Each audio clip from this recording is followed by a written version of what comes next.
muli sa bawat isa sa atin. So, patuloy pa rin yung kainitan. No? Painit pa rin. Okay, so recap tayo. Last week, natutunan natin yung 4 kinds of soil. Yung 4 na klase ng soil. Tutunan natin. Yung soil is yung heart ng tao. Nakita natin last week yung qualities nila. Natutunan din natin na it is only by grace of God matututunan natin yung mystery ng kingdom. No? Yung kingdom ng God. At nalaman din natin na wala tayong kakayanan sa ating sarili para unawain yun. Yung sa ating sarili lang. No? So, kailangan talaga natin ang Lord. Today naman tingnan natin yung iba't ibang response naman. No? Nung nakaraang linggo, yung qualities ng heart. Ngayon naman yung response ng heart ng tao sa gospel. No? Yung response ng tao sa gospel.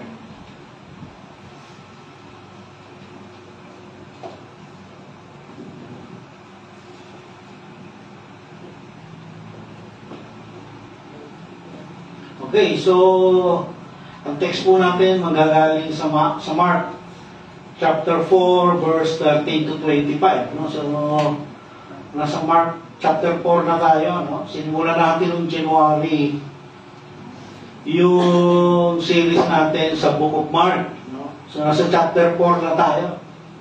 So, parang isang buwan, isang chapter. No? At yung text natin galing sa verse 13 hanggang 25. Title natin, The Parable of the Soils. No? Sa mga books, no, magbabasa nyo dyan, ang tawag nila dito, The Parable of the Sower. Pero yung emphasis kasi ng parable na ito ay hindi naman dun sa sower, kundi dun sa soil. Kaya ang ginawa kong title, The Parable of the Soils. At part 2 na to, kasi nga last week, yung condition ng soul o ng heart ang ating tinalakay. So, verse 13, anong sabi? Sabi, and he said to them, no, kasi nagtanong yung mga alagad, no, pagkatapos niya sabihin yung parable, nag-alisa na yung mga ibang tao, no? Tapos, ang naiwan lang yung mga alagad, at saka yung mga ibang follower niya. Yung true followers si Jesus ang naiwan. Kasi nga sabi natin, yung parable, ang purpose dito is to hide yung katotohanan sa mga outsider. Alam natin, yung outsider, unbeliever, yung insider, mga believer. So sabi, pagkatapos tinanong sila ni Jesus, hindi pa ba ninyo nauunawaan ang talinhagang ito? Paano ninyo mauunawaan ang iba pang mga talinghaga? So, confused yung mga alagad, no? At saka yung mga followers ni Jesus. Hindi nila maunawaan yung parable. No? Hindi nila maunawaan yung parable. Kaya sinasabi ni Jesus dito na itong parable na to, ito yung key or susi para maunawaan nila yung iba pang mga parable na sasabihin ni Jesus. No, kaya sabi niya, paano niya maunawaan yung iba pang mga talinghaga kung itong talinghagang ito ay hindi nyo maunawaan? No? Kasi nga ito yung key parable para maunawaan natin yung kingdom coming. No? Verse 14. Sabi, the sower sows the word. May pending question tayo from last Sunday, no? Tinanong ko, di ba, kung sino yung sower dito sa parable na ito. No? Sino yung sower dito? Si Jesus ba? So makikita natin, hindi si Jesus yung sower dito. Kasi yung sower, indiscriminate yung pagsusow niya ng seed. May mga nasasayang na seed, kagaya nung natapon sa tabing daan. No? Na tinukalang ng ibon. Yung natapon sa mga mabato. No? nag-grow, tapos pagsikat ng araw, natuyo, nalanta. So kung si Jesus to perfect to, no? Alam naman natin si Jesus perfect. So hindi si Jesus to sower dito. Kung hindi tayo, no? Tayo tong sower na to. Kasi tayo, hindi naman natin alam yung heart ng mga sinishare natin ng gospel. Hindi natin alam yung condition ng heart nila. No? Si Jesus, alam niya ni Jesus. Kapag kaharap ka ni Jesus, alam niya kung ano yung heart mo. Kung ikaw ba ay mabato, ikaw ba ay sa tabing daan, ikaw ba ay doon sa maraming damong matilig, o sa good soil ka. No, apat yung soil na dinescribe ni Jesus dito. Pero makikita natin, yung sower, faithful siya. No? Kasi, pag nag-sow siya ng seed, kahit anong condition, no, tatapunan niya, okay lang. No? So, kahit isipin, every given opportunity, sinishare niya yung gospel. So tayo dapat, every given opportunity, share natin yung gospel, lalo na sa mga outsider, no? So tayo yung sower, no? Tandaan natin yun, tayo yung sower dito. Anong papel ni Jesus? Siya yung nagpapalago. Okay? Tayo yung nagsusow, tayo yung nagtatanim. Ang Diyos ang nagpapalago. No? Ano yung fertilizer? Di ba yung halaman para mag-grow ng todo, ilalagyan ng fertilizer? Ano yung fertilizer sa ating buhay? Mga pagsubok. No? Mga pagsubok. Pagka ganito nagtatanong ako, naalala ko yung napanood ko sa naalala ko yung napanood ko sa Facebook, sa Reels. Kaya lang yung pare naman yun. No? Bawat sagot nila doon sa tanong ng pare, mali. No? Natatawa ako paulit-ulit ko napapanood yun, pero natatawa pa rin ako. No? Okay, so verse 15 tayo. And these are the ones who are beside the road. No, ito na, pinapaluhanan na ni Jesus yung parable. No? Sabi niya, where the word is sown, when they hear, immediately Satan comes, no? And takes away the word which has been sown in them. No? At ang mga binhi namang nalaglan sa daan, ay ang mga taong nakikinig sa mensahe ng Diyos. Pagkarinig nila ay dumating si Satan at inalis ang mensahe na hasik sa kanila. Ito yung unang condition, di ba? So, ano yung condition? Matigas yung puso, no? Di ba? Yun yung condition nila. Matigas yung heart, no? Inaalis ng kaaway yung kanilang attention sa salita, no? Nahasgan sila, nasharean sila ng salita. Pero hindi nag-grow, no? Hindi nabago yung tao ng salita. No, kasi nga, matigas ang puso. Kasi nasa tabindaan sila, no? Walang soil. Yung ginawa tinukalang ng ibon. Yung ibon, picture yun ni Satan. No? Ito yung mga taong, pag sinishare natin, akala mo, tinatanggap nila. No? Isang gano'n eh. Ayo, nag-i-evangelize tayo. Yes. Puro yes siya.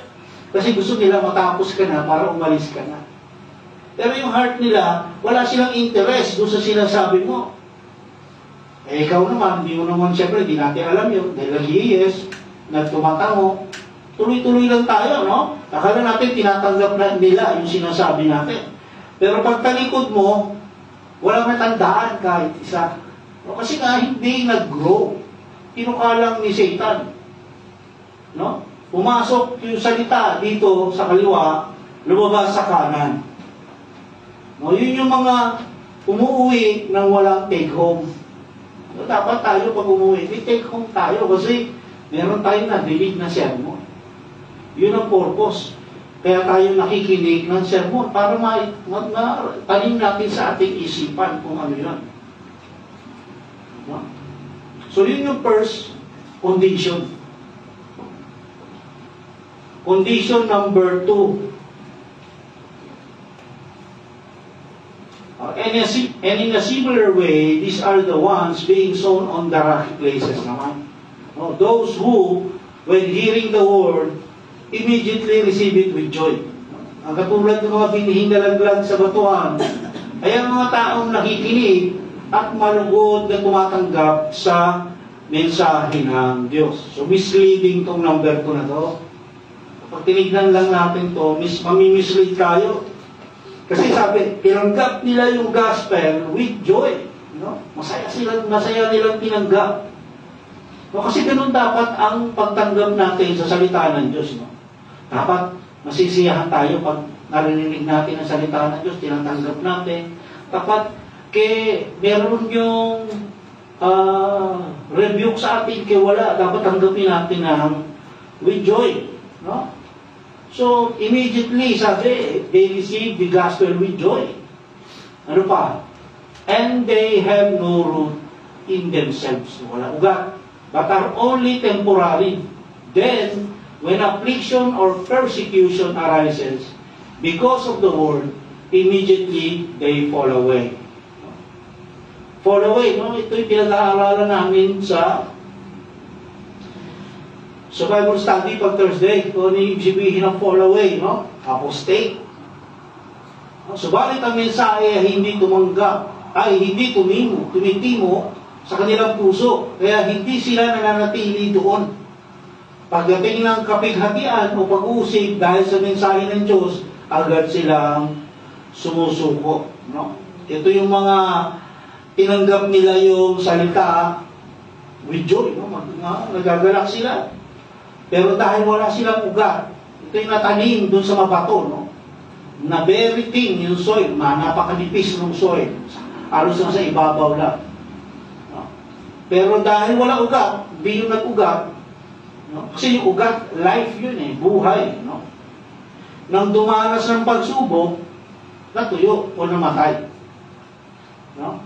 Mabilis mamamatay itong mga ganito. Yung mga natatanim sa mga bato. Ito yung mga in-invite mo, no? In-invite mo, dumalo sa church. No? Very joyful sila. Saya. Pero sunod na Sunday, wala na. Hindi na muna makikita. Kasi, abala na sa mga worldly occasion, worldly gatherings, no? Sa mga birthday, lalo ngayon, summer, outings, no? Yung mga malling, yan. Ayan ang, yan ang karakter niyan.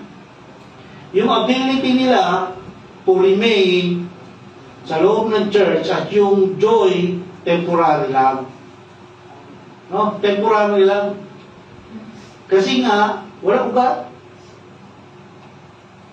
Ito yung binabanggit sa 1 John chapter 2 verse 19. Tignan natin kung ano sabi dyan. Sabi, they went out from us, but they were not really of us. If they were of us, they would have remained with us. But they went out so that it would be manifested that they all are not of us. No?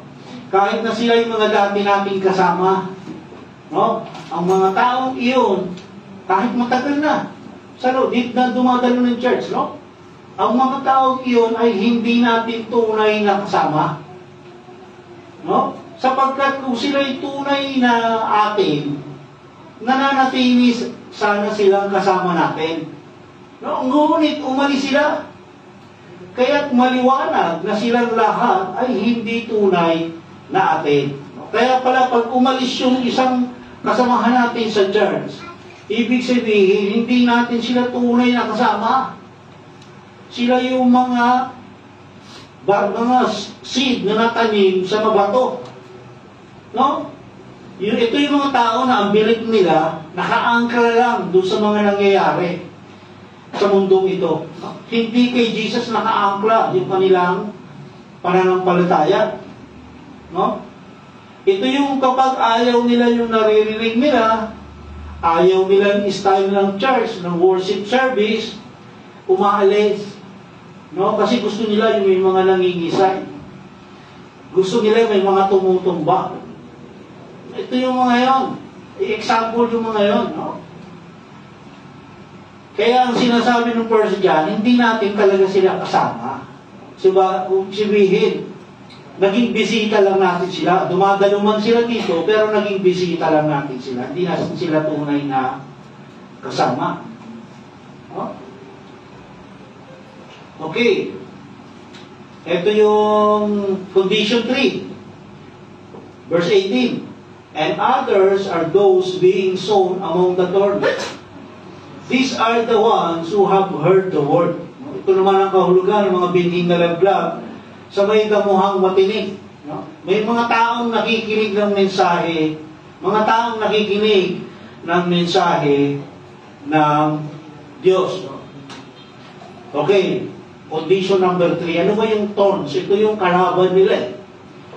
Ang thorns dito, alalahanin sa mundo. No? Tatlo yun tatlo. Alalahanin ng mundo, yung alalahanin natin sa mundo, ang paghahangad na yumaman, ito ang number 1 na problema ng tao. Yung paghahangad na yumaman. Na makamit ang iba pang mga bagay. Yan yung thorns, yung mga tinik na sumasakal sa atin. No? Ano pa? But the worries of the world, ito lang nga yung alalahanin ng mundo, and the deceitfulness of riches, ito na yung naghahangad ng yaman, and the desires for anything else, ito na yung nasa, makamit yung ibang mga bagay, enter in and choke the word, and it becomes unfruitful. No? Ngunit dahil sa alalahanin sa buhay na ito, pagkasilaw sa salapi, okay, pagkahumaling sa ibang mga bagay, ang mensahe ay nawalan na ng puwang sa kanilang puso. Kaya hindi ito nakapamunga. No? So itong mga to, yung condition number 3, mga insiders din to, o mga believers din. No? Nagkaroon ng ugat yung salita sa kanilang buhay. Pero dahil sa attraction ng mundo, naubos yung energy. No? Kaya yung mundo, hindi natin yan pwedeng sabayan. Lalo na't mga insider na tayo, hindi natin pwedeng sabayan yan. Mapapariwara tayo kapag sumabay tayo sa mundo. No? Mauubos yung energy mo. Dahil sa survive. Kaya hindi namumunga. Yun ang problema. No? Parang yung mga athlete yan. No? Yung mga athlete, pag nasobrahan sa practice, walang pahinga, kinabukasan, paglaban yan, talo yan. No? Yung athlete, pag nag-practice, kailangan magpapahinga. No? Ito yung mga uma-attend ng church para pag may worldly gathering, uma-absent na. No? Priority nila ang mundo. Ito yun, itong third condition. Priority nila yung mga worldly things kesa sa godly things. Ito yung maraming dahilan. No? Maraming dahilan. Bakit ka makapag-church? Ay, ganito. Ang dami mong dahilan, no? Bakit hindi ka nakapag-church? Marami kasing distraction sa buhay nila. Yun yung mga tinik na damo. Distraction yun sa buhay ng mga mananampalataya. Hinahanap nila temporary satisfaction lang. No, isasatisfy kanyang mundo na yan. Bakit hindi? Pero temporary satisfaction niya. Hindi eternal. Ang kapalit, yung security nila nawawala. Napupunta yung security nila sa iba, no? Hindi na si Lord ang security mo. Pagka ganito, yung mga condition number 3, hindi si Lord ang security. Iba. No? Anong sabi ng Timothy? 1 Timothy chapter 6 verse 17. Command those who are rich in this present age, no? Not to be haughty or to set their hope on the uncertainty of riches. Marami kasing tao, pinangahawakan yung yaman. No? But on God, dapat daw sa Diyos. who richly supplies us with all things to enjoy. O kasi dapat, ang totoong may faith o pananampalataya, maniniwala ka, hindi ka pababayaan ng Lord. No? Ituro mo sa mayayaman na huwag silang mataas at huwag silang umasa sa kayamanang lumilipas. Marami na tayong sermon tungkol dito. Kundi sa Diyos na masaganang nagbibigay ng lahat na ating pangailangan upang tayo'y masiyahan. No, yung love of money ay yung pera, hindi masama yan. Okay lang yan, hindi ko sinabi sa inyo, huwag na magtrabaho, huwag na magsumikap. Pero huwag nating mamahalin yung pera. Yun ang sabi, love of money is the root of all evil. No? Okay, kailangan natin yung pera para maka-strive o maka-survive tayo sa araw-araw. Pero huwag natin mamahalin. Ibig ko sabihin, i-prioritize pa rin natin ang Diyos over money. Hindi yung money over God. No? Huwag natin ipaprioritize yung money over God. Kailangan ang Lord ang number one sa buhay natin. No? Number one, Lord. Number two, family. No? Number two lang ang family. Pag nagkaroon ng conflict, family and Lord, sino pipiliin natin? Marami sa atin pipiliin family. No? Kasi akala natin number one sa buhay natin, family. Hindi. Number two lang yan. Ang number one, Lord. Number two, family. Number three, trabaho. No? And number four, number five, so on, no? Pero number one natin dapat palagi ang Lord. No, kasi kapag ang number one mo, family o ibang tao, ang world, ay hindi ka insider, baka outsider ka. Eh, nakakatakot yun. No? Ano sabi sa 1 Timothy? Ituro mo sa mayaman, sabi ni Pablo, no? Hindi niya sinasabi, huwag kayong maging mayaman. Kasi kung i-bless naman tayo ni Lord, magiging mayaman tayo, hindi natin kailangan pabayaan ng Lord. No? Hindi natin kailangan gawing secondary lang ang Lord. Kung tayo pagpapalain ng Lord, pagpapalain niya tayo. No? Basta unahin lang natin siya, yan ang gusto ng Lord. No? Sino nakabasa ng kwento ni Elijah? Sino nagbibigay ng pagkain sa kanya nung naglaya siya? Yung sa bundok siya. Di ba ibon? Di ba? Ibon nagdadala ng pagkain sa kanya. So, paano tayo magkakaroon ng doubt sa Lord? No? Siya yung creator. No? Kaya kung minsan yung ibang tao, kayod marino, sabi nila. No? Kasi sa barko, wala kaming day off dun talaga. Yung isang linggo ang trabaho. Kaya pag sinabi mong kayod marino, sabi, hindi nagpapahinga. No, kahit linggo, Lord's Day, nagtatrabaho. No? Yung araw na dapat ibigay sa Lord, tinatrabaho pa. Kayod marino. Ano nangyayari? Di ba ganun pa rin buhay? Kasi nga, kapag binawi ni Lord yan, huwag mong sabihin milyon-milyon ang pera mo. Pag binawi ni Lord yan, isang gano'n lang ni Lord, goodbye. No? Priority dapat ang Lord. Number one, ang Lord sa ating buhay. Yun ang dapat. No? Kasi ang goal ng isang insider is to give glory to God. To give glory. Tandaan natin, paulit-ulit ko sinasabi ito, maiksi lang ang buhay natin sa mundo. Yung eternal life, walang hanggan yun. Yun ang paghandaan natin, huwag yung buhay dito. O dito makaraos tayo everyday. Okay na yun, no? Pero pag nakita naman ni Lord na obedient ka, i-bless ka niya eh. No? Huwag lang natin pangunahan ng Lord. Kung ano yung plano niya sa atin, everyday. No? Pag nag-pray tayo sa umaga, Lord, your will be done today. Yung kalooban mo maganap sa buhay namin sa araw na to. Huwag natin pangunahan na gusto ko ganito gagawin ko. No? Maaaring sa una, magsasaksid tayo. Pero at the end, failure yan. 100% kapag ka hindi ka looban ni Lord, mag-fail yan. Sabi nga, doon tayo mag-ipon ng riches sa langit. No? Hindi nasisira yung, sabi nga ng scripture, yung riches dito sa mundo, kinakain ng tanga. No? Isipin ng kalawang. Pero yung riches doon sa langit, hindi yung kayang sirain ng kahit ano. At may enjoy natin yun. Eternally. No? So yun yung number 3, no? Number 3, tandaan natin, parable na to, nakapokus sa number 3. Kasi ito naman yung number 4. And those are the ones which were sown on the good soil.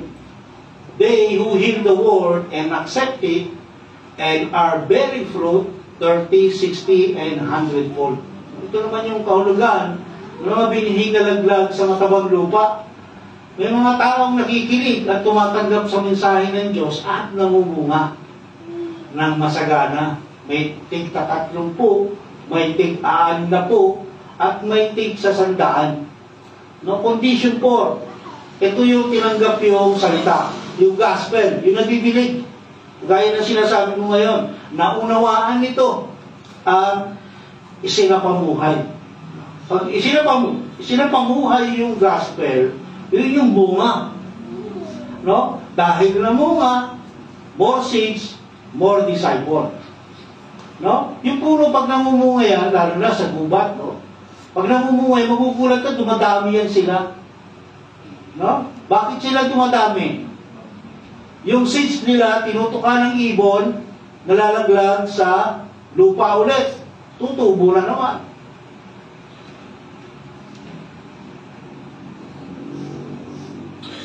Yun sinasabi dito.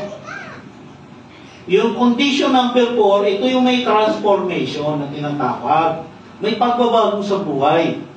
No? Kung halimbawa, ang spiritual level mo, nung nakilala mo ang Lord, 1, dapat, by this time, mga at least 2 or 3 ka na. No? May transformation, may pagbabago sa buhay. No?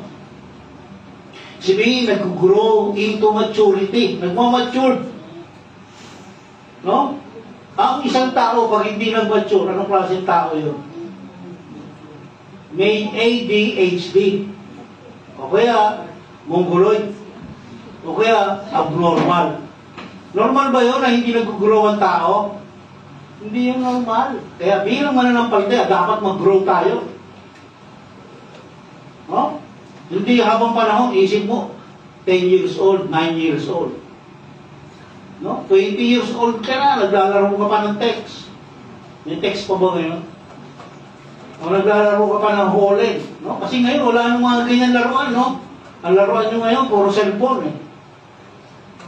No? Pero mas masarap laruin nyo mga yun, dahil kung na-experience nyo lang sana. No? Kaya, nakakaawa kayo yung mga generation na yun, eh. Hindi nyo na-enjoy yung mga ganun. Yung piko, no? Yung patintero, yung shato, no? Ang dami nyo hindi alam. Na kapag nalaro nyo sana, i-wish nyo sana bumalik yun. No? So, kailangan mag-grow ng isang tao. No? Hindi lang physically, spiritually din, dapat mag-grow. No? Itong mga nasa condition number 4, ito yung mga aktibo sa gawain ng church. Aktibo yan. Lahat ng gawain, present yan. Priority ito ang Diyos, hindi ang mundo. Pabalik ka rin ito sa 3. Uma-upset lang to pag mabigat ang dahilan. No, kung yung number 3, ay di, number 2 pala yun. O, 2 and 3, maraming dahilan, ito naman maraming paraan. No? Sa mga insider na ito, yung number 3, insider din, no? Pero dito lang sa number 4, nag-glorify ang Diyos. No, yung may mga bunga. Kasi hanggang di tayo namumunga, hindi natin nag-glorify ang Diyos, no? Verse 21, no? And he was saying to them, is a lamp brought to be put under a basket or under a bed? is it not to be put on the lampstand? O nagpatuloy si Jesus ng pagsasalita. Sinabi niya, sinisindihan ba ang ilawan upang itago sa isang malaking takalan? O kaya sa ilalim ng higaan? Hindi ba't kapag nasindihan na ay inilalagay ito sa talagang patungan ng ilaw. So para mas lalong maintindihan ng mga alagad at ng mga disciple o followers ni Jesus yung parable, no? Gumamit pa siya ng illustration. No? Ang ginamit niya, lamp and lampstand. No? Pag binasa natin to, common sense, no? Tama yung sinasabi ni Jesus. No, kung minsan pag nagbasa tayo ng Bible, minsan common sense pa lang, nauunawaan na natin. No? So tama, no? Nung panahon kasi nila, bakit ito yung illustration ng ginamit ni Jesus? Kasi, nung panahon nila, wala pang kuryente nun. No? Wala pang Meralco nun. Di pa uso Meralco. Wala pang kuryente. Ang ilaw nila, pagdating ng gabi, lamp lang, no? O ilawan, o lampara, no? Sa Tagalog. Lampara lang. Ano nagpapatakbo doon sa lampara? Ano nagbibigay ng ilaw, ng apoy doon? Oil. No? Ngayon, yung oil na yun, napakamahal noon, noong panahon nila. Kaya sa gabi lang sila nagbubukas ng ilaw. No? Kaya ito ginamit ni Jesus, siyempre, noong panahon na yun, lahat ng tao makaka-relate sa illustration na to. Ngayon, kung yung ilawan mo, ginastos, nilagyan mo ng oil, kung binili mo yung oil, mahal, kung ilalagay mo lang sa ilalim ng kama mo, ano mangyayari? Hindi yun mapagpo-produce ng liwanag na siyang purpose mo kung bakit ka naglagay ng ilawan para magkaroon ng liwanag. Tapos ilalagay mo lang sa ilalim. Di ba? Sino gumagawa nun? Ano yung sabi natin kanina? Yung mga abnormal. No? Yung mga hindi normal. Yung mga hindi nag-grow. Yung mga bata siguro gagawin yun. No? Pero tayo, pagka matured ka na, o nasa wastong edad ka na, hindi mo gagawin yun. No? Kunyari, brown out. Nagsinti ka ng kandila. Ilalagay mo ba yun sa ilalim ng mesa? Hindi, di ba? Sa ibabaw ng mesa mo lalagay para magbigay siya ng liwanag sa buong bahay. No? Kaya, sinasabi ni Jesus na kailangan yung makita yung inyong purpose. No? Kailangan yung lamp i-perform niya kung ano yung dapat niyang gawin. Kung ano yung purpose, bakit siya nilikha. To illuminate, magbigay ng liwanag. No? Kapag nagbigay ng liwanag, yung lamp, ano ang ginagawa nun? Ano yung nire-reveal niya? Yung mga nakatago. No? Nire-reveal niya yung mga nakatago. No? Kaya nga hindi tayo nadadapa. Pag maliwanag, pag madilim, madalas madapa ang tao. Kasi hindi niya nakikita yung mga sagabal. Ano sabi sa verse 22? For nothing is hidden except to be revealed. No? Nor has anything been secret, but it will come to light. No?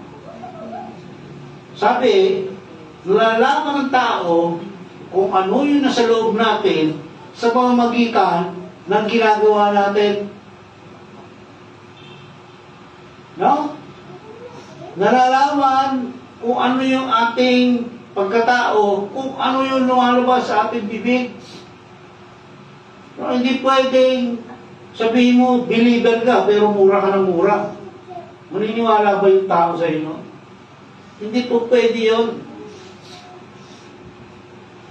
No? Ang isang believer, dapat nakikilala sa kanilang pinaniniwalaan.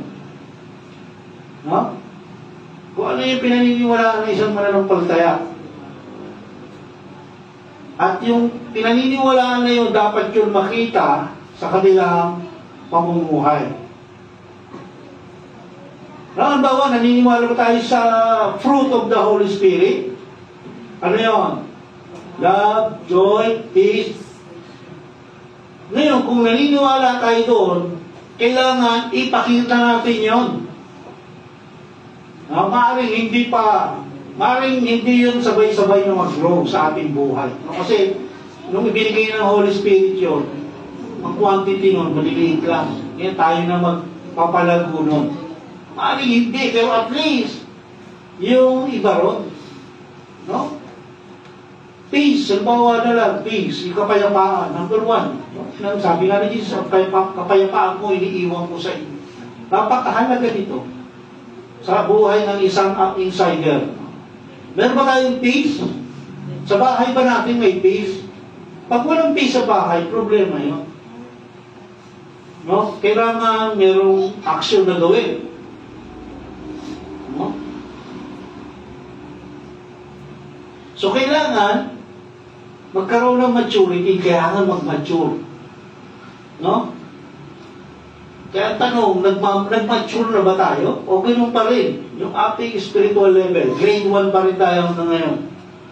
No? So, mga bago pa lang, understandable, grade 1 pa rin sila. Pero yung matagal-tagal na, halimbawa, mga 5 years ka na, tapos grade 1 ka pa rin, ang tawag doon, repeater. Mga palaging bagsak, hindi mo mapasa. No? Kung sa pag-aaral, gusto natin makapasa tayo, dapat sa spiritual life natin, gusto rin natin makakapasa tayo. No? Kailangan nga gagawin natin priority yung ating spiritual life. Yung Lord ang gagawin natin priority. Kung yung pag-aaral sa mga nag-aaral, kung yung pag-aaral mo, sa school hindi ka nalilate, pero sa church lagi ka late. No? So, ano ibig sabihin? Priority natin yung school. Kasi sa church, nalilate ka. No? Pag may gawain, Sabado, alas 12, alauna, gising ka pa, cellphone. Pero pag may pasok ka, may pa-school ka kinabukasan, tas may tulog ka na. Mas pinaghahandaan mo yung school kaysa sa church. Di ba?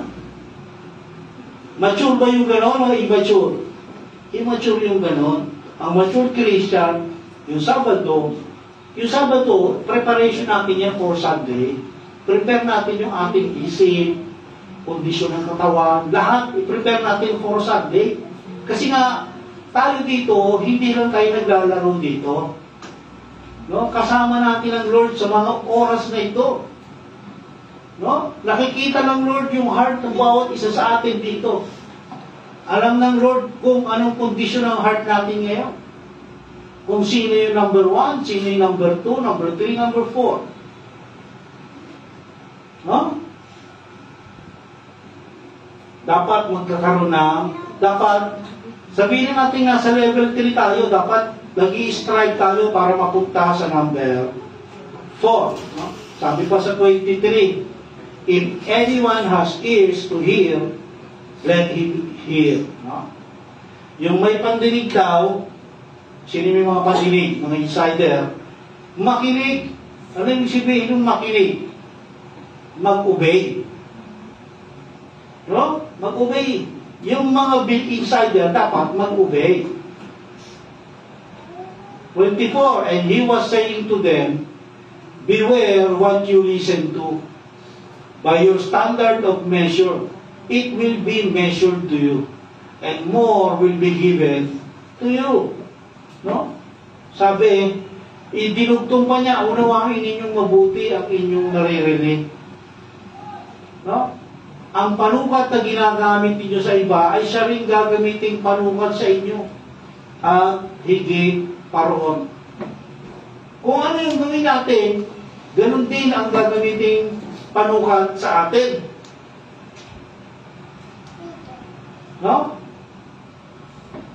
Kasi habang nag-grow tayo sa ating spiritual maturity, paano tayo mag-grow? Dahil sa pagsunod natin sa Lord. No? Pagpuproduce yun ng maraming bunga. No? Pagpuproduce ng maraming bunga yun. At yung ating reward sa kingdom is great. Greater. Mas marami o mas malaki yung ating reward sa kingdom. Yun ang dapat nating pinaghahandaan. No, yung bunga natin, masusukat sa pamamagitan nating obedience sa Lord. No? Nasusukat lang yung bunga sa pamamagitan ng obedience. At yung obedience sa Lord, ano yung pinapakita ng pag-ibig? No? Pag-ibig natin sa Diyos. No? Yung mga anak natin, gusto natin susunod sila sa gusto natin. No? At kapag sila ay sumunod, ipinapakita na love tayo ng mga anak natin. Meron pag love na hindi ka sumusunod? Hindi, no? Pag hindi ka sumunod, sabihin hindi mo love. So, gusto natin sumusunod, lalo na yung mga magkakaanak pa lang yan. Gusto natin sumusunod yung mga anak natin sa atin. Ganun din ang Lord. Gusto niya sumusunod tayo sa Kanya. No? 25, for whoever has, to him more shall be given. And whoever does not have, even what he has shall be taken away from him. No? Yung namumunga ng marami, sino namumunga ng marami? Condition number 4. No? O soil number 4. Marami ang reward na tatanggapin sa kingdom. No? Yun namang hindi namumunga, sabi, whoever does not have, even what he has shall be taken away from him. Sino yung hindi namumunga? Condition number 3. No? Yung nasa maraming tinik. No? Ang sabi, hindi na nga siya bibigyan, kukunin pa kung ano yung nasa kanya. Gusto ba natin yun? Kukunin. No? Kung meron, ha? Pero I doubt na meron. Kapag number 3, malamang wala yan. No? Ito yung number 3, sila yung naglalagay ng ilawan sa ilalim ng kama. Yung sinabi ni Jesus kanina. No? Ginagawa nila yung dahil sa pag-ibig nila sa mundo. Mas iniibig nila yung mundo kaysa sa Diyos. No? Ayaw, kaya tinatago nila sa ilalim ng kama, yung ilawan, ayaw nilang ma-reveal yung katotohanan. No? Ayaw nila. Pag nilingin ko ito, makikita yung mga basura ko dito. No? Ayaw nila yan. Ito yung condition natin. No? Soil condition and spiritual reality. No? Meron tayong dalawang kolong. Outward appearance and inward reality. No? Okay, condition number 1. No? Sabi, looks dead sa outward appearance and spiritual reality, spiritually dead. No? Looks dead, spiritually dead. Ito yung mga obvious na outsider. Ito yung walang pananampalataya sa Diyos. Ito yung walang pag-ibig sa Diyos. Looks dead and spiritually dead. No? Ano yung katapatan niyan dito sa kabila? Yung 4, condition number 4. No? Condition number 4, inward reality, spiritually alive. No? Outward appearance, looks alive. No? Tinignan mo siya, makikita mo yung fruit sa kanya. No? Makikita mo. At yung katotohanan, spiritually alive siya.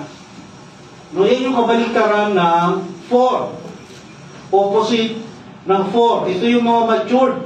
Ito yung mga nagpo-produce ng fruit o namumunga. No? Condition number 2. No? Sabi, looks alive.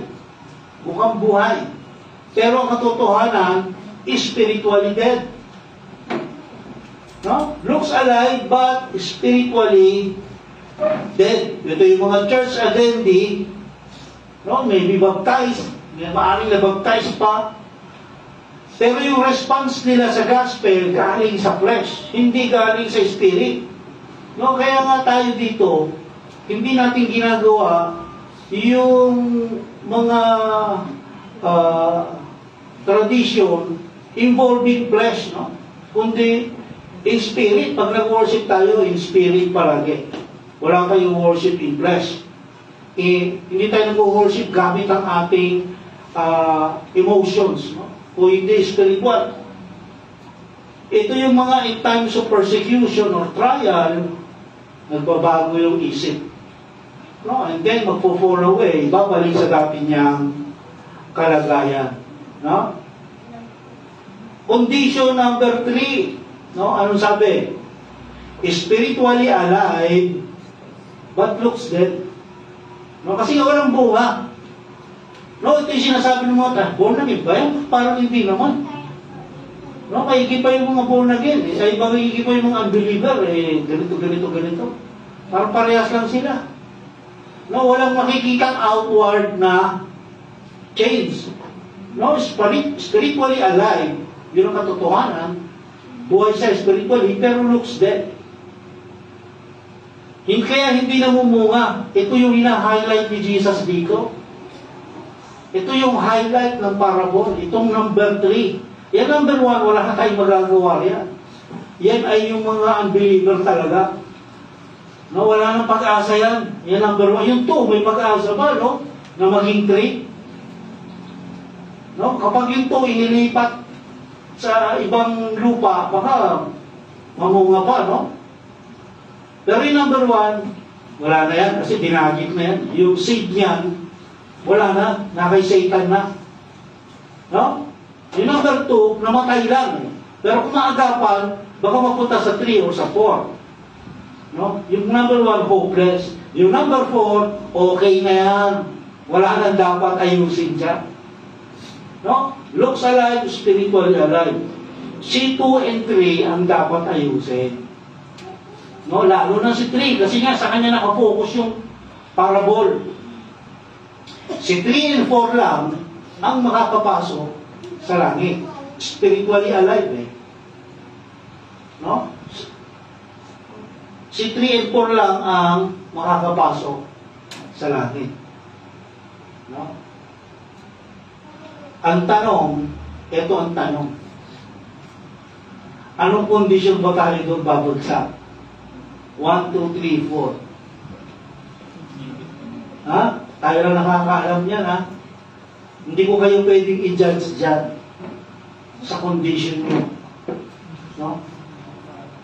Pero ang purpose ng parable na ito, nais ni Jesus, yung mga nasa number 3, imbis na maging fruitless, ay maging fruitful. No? Gusto ni Jesus yung mga number 3, nasa number 3, malipat sa number 4. No? Yun ang gusto ni Jesus. No? Pwede yun eh. Pwede mangyari yun, no? Paano gagawin natin? Sa pamamagitan ng grace ng Lord, sa pamamagitan ng ating obedience and prayer, syempre, yung distraction sa buhay na, ang problema lang naman ng number 3, yung distraction sa buhay. No? Kaya sa pamamagitan ng prayer, ng obedience, at sa grace ng Lord, pwedeng humina yung distraction natin sa buhay.